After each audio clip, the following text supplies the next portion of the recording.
سانتەری میترۆ بۆ داکۆکی لە مافی ڕۆژنامەنووسان ئاماری پێشەلکاریەکانی ساڵی ڕابردووی بەرامبەر ڕۆژنامەنووسان و ڕاگەیاندکاران ڕاگەیاند.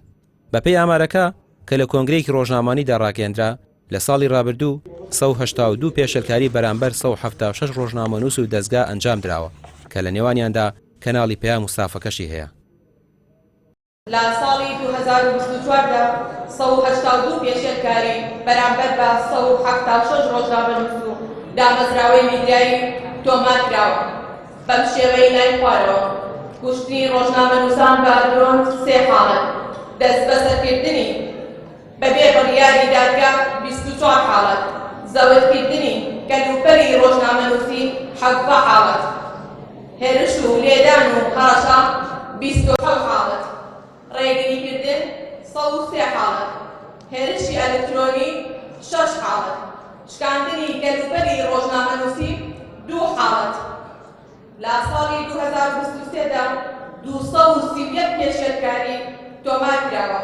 بۆ ساڵی 2024 ژمارەکە داشکاوە بۆ 182 پێشەلکاری، واتە 2024 بە بەراورد بە 2023 لە 122 پێشەلکاریەکان کەمی کردووە. ساڵی 2024 لە هەرێمی کوردستان ساڵێکی تا ئەندازەیەک ئارام بووە بۆ ڕۆژنامەنووسان و پێشەلکاری بەرامبەریان، بەڵام ئەمە بەمانای ئەوە نایەت دۆخی ئازادی ڕادەربڕین ڕوو لە باشبوونە، بەڵکو بارودۆخی سیاسی و ئەمنی تا ئەندازەیەک جێگیر بووە و زۆربوونی تونوتیژیەکان پەیوەندی بە ناجێگیری سیاسی و خۆپیشاندانەوە هەیە. گەکە لەبار نییە بۆ ئەوەی ڕۆژنامەنووس بتوانێت بە ئازادانە تعبیر لە خۆی بکە، بە تایبەتی لە کاتی دروستبوونی بزیسکی قەیرانێکی سیاسیە، لە کاتی دروستبوونی حاڵەتێکی نەخوازراوە، خۆپیشاندانێکە ناڕزایەتی بەرەم دەسەڵاتێکی سیاسی کە ئومێد ناخوازین کە ئەمانە ڕووبدا. بەڵام ئایا پرسیارەکە ئەوەیە ئێمە ئەزمموی تاڵمان هەیە لە گەڵ مامەڵەی دەستگا ئەمنیەکانە لە کاتی قەیران و کێشە و ئاریشە و گرفتەکانە ئەو هێزە ئەمنیە بیر لەوە کاتەوە ئەمە ڕۆژنامەنووس نابێ پەلاماری بە، ئایا ئەو هێزە ئەمنیە بیر لەوە کاتەوە کە دادوەرێکەوە بێ لەسەر ئەمە فەرمان، ئایا ئەسڵەن لە خەیاڵی هەیە سەردیکای ڕۆژنامەنووسان و ڕێکخراوەکانی میترۆ و دەستگاکانی تر هەیە؟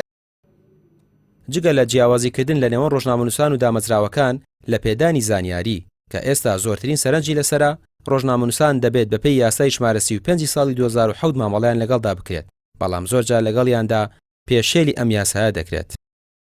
لە بواری میدیایە گۆڕانکاری خێرا ڕوو ئەدا، پێویستە یاساکانیش تازە بکرێتەوە. یاساکە یاسایەکی بچکۆلەیە، نزیکەی 15 مادەی بابەتی تێدایە.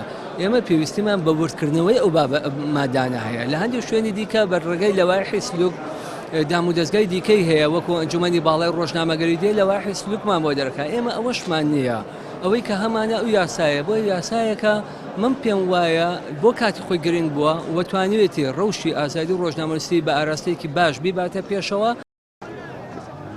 لە ڕابردوودا دەستگا ئەمنیەکان زۆرترین پێشەلکاریان بەرامبەر ڕۆژنامەنووسان ئەنجام داوە و بێگوێدانە یاسابەرکارەکان ڕوبەڕووی هەڕەشە و لێدان و فشار بوونەتەوە. کەناڵی ئاسمانی پەیام و پەیامنێر و کامێرەمانەکانی زۆر جار بە ئامانج گیراون و ڕێگری کاریان لێکراوە، بەتایبەت لەم ڕووداوانەی گرژیان لێکەوتۆتەوە و هێزەمنیەکان دەستیان لە کەس نەپاراستووە.